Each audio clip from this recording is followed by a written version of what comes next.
Ayun, hello guys. Dito pa rin tayo, syempre, sa JK Works.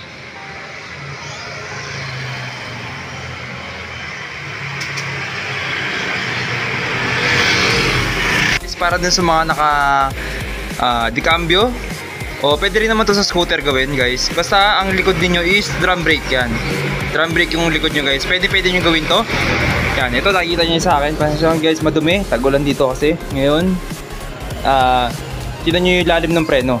Itong brake pedal natin. Ang lalim niyan guys no? Kanyang kalalim. Unti na lang. Pag nakababa itong motor natin, naka-center stand pa yan guys ha. Sumasahid na to sa tawag dito, sa semento. Yan, sa daan sumasahid na siya guys. Kaya ang gagawin ko dyan, syempre mag-a-adjust tayo na hindi na natin binabaklas yung ating likod na mags. Yan, yung mga para lang sa wala pang budget o ayun, wala pang ang budget. Tapos gusto lang muna lumakas yung preno pan, samantala lang to guys ha.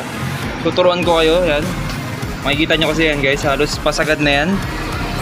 Yan, pasagad na yan. Tapos yan, tuturuan ko kayo kung ano yung dapat nating i-adjust bukod dito sa ating rod, brake rod. Yan guys, ito ang ating i-adjust, ating brake arm. Yan, brake arm kung tawagin to guys ha. Ito yung gumagalaw para bumuka yung ating brake shoe sa loob nitong brake drum natin. Yan. Kasi minsan sagad na to guys, tapos malalim yung brake pedal natin. Yan, dito tayo mag-a-adjust. Kailangan natin tanggalin to, itong 10mm na to guys. Tapos papakita ko sa inyo kung paano siya i-adjust.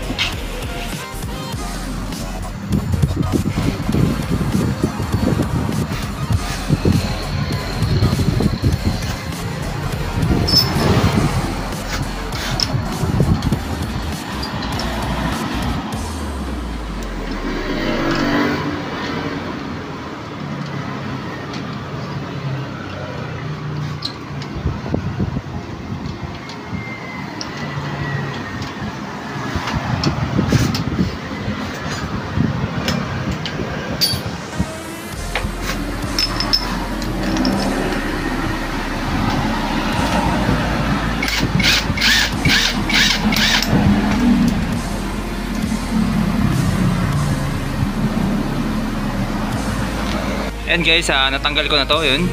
So may adjuster natin yan guys. Kung makikita nyo yan, ito yung brake arm natin. Pagka natanggal na yung pagkaka-adjust natin, yan, tanggalin natin yan. Ngayon guys, yan, ganyan yung ano nya, pinaka-pwesto nya pagka hindi nakapihit yung adjuster natin. Ngayon guys, siyempre pag nilubagan natin siya, ilalayo natin siya na onti. Parang itataas lang natin siya na onti dito guys. Yan, ganun. Para pag nilagay natin adjuster, tapos in-adjust natin siya guys, parang naka-auto adjust na siya agad. Kahit na yung ito, yan, nasa pinakadulo pa ng rod natin yan. Parang nandiyan pa sa pinakadulo yan, ganyan. Pero may kapit na siya. Yan, onting ganun na lang, kakapit na agad. Diba guys yan. Ngayon babaklasin ko lang to. 10mm yan guys ha. Madalas 10mm yung mga nasa brake arm ng mga motor ninyo.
Ayan guys, nagalaw ko na siya ng konti. Yan, onting-onti lang naman yung nagalaw ko, nakita nyo sa video. Kailangan nyo siya natanggalin ng konti. Tapos iaangat nyo lang siya dito, yan, paunti.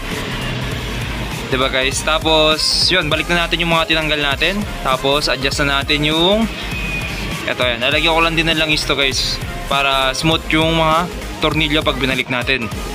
Tapos adjust na tayo dun sa ating brake pedal.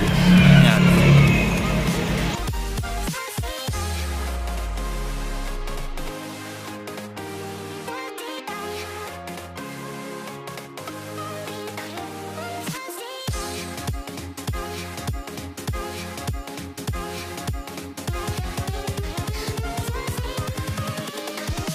Here we go.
Ayan guys, ganun lang kadali.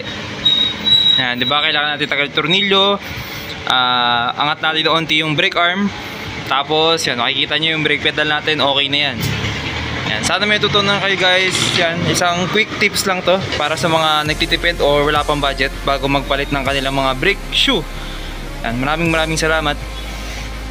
Meron pala akong pahabol guys, yan. Para doon naman sa mga naiipit na brake arm, yan guys. Kuwari, yan, naiipit yung brake arm nyo. Pag preno nyo, nakastack up lang siya ng ganyan, tapos matigas ikutin yung gulong. Ibig sabihin, nakapreno siya. Pwede kayo gumamit ng mga to.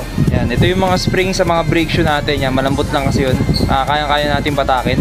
Sa mga nakapipe dyan na hindi naman ganun kataas, yan, lalagay lang natin siya sa brake arm ng ganyan. Yan. Tapos pag kulang isa, tuktungan nyo pa ng isa o dalawa hanggang tatlo. Tapos ikapit nyo sa pipe. Yan, ganyan yan sa pipe natin. Para hihilahin nung spring, ito pabalik. Diba guys? Yun ang technique guys para sa mga naiibitan. Kung gusto nyo o matrabaho, hindi naman sa matrabaho, kaya-kaya nyo naman gawin yun guys. Siyempre babaklasin nyo itong ating gulong sa likod. Tapos linisan nyo yung itong rod na pinagkakapitan ng brake arm natin. Lagyan nyo ng grasa. Tapos palitan nyo na rin brake shoe kasi binuksan nyo na rin. Yan lang guys.